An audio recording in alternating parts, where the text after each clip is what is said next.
As our little group stands atop the ridge, overlooking the sea of insects, a looming figure stomps toward us. Each of its thundering footfalls trembles the surrounding hillocks, bringing down dusty cascades of ancient finger and toenail clippings. And the figure stands so tall that we can discern only the silhouette of it as outlined against the flaming orange sky.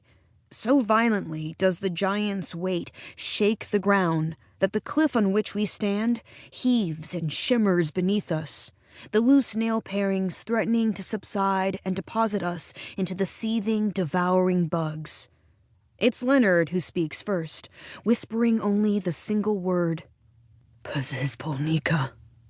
In our immediate distress, Babette appears to be far too self-absorbed, the poor quality of her fashion accessories too blatant a metaphor, impossible to ignore, representing her choice of surface appeal over inner quality. Patterson, the athlete, seems frozen in his conventional, traditional attitudes, a person for whom the rules of the universe were fixed very early and will always remain unchanged. In contrast, the rebellious Archer presents himself as a knee-jerk rejection of everything. Of my newfound companions, Leonard shows the most promise of evolving into something more than an acquaintance. And yes, once more I recognize promise as a symptom of my nagging, deeply ingrained tendency to hope. Prompted by this hope, made manifest by my instinct for self-preservation, when Patterson very slowly fits his football helmet over his head and says, "Run!" My stout legs don't hesitate. As Archer and Babette and Patterson each flee on their own tangent, I run beside Leonard. "Palahniuk," he pants, legs working against the soft, malleable layers of nails, his bent arms pumping the air for momentum.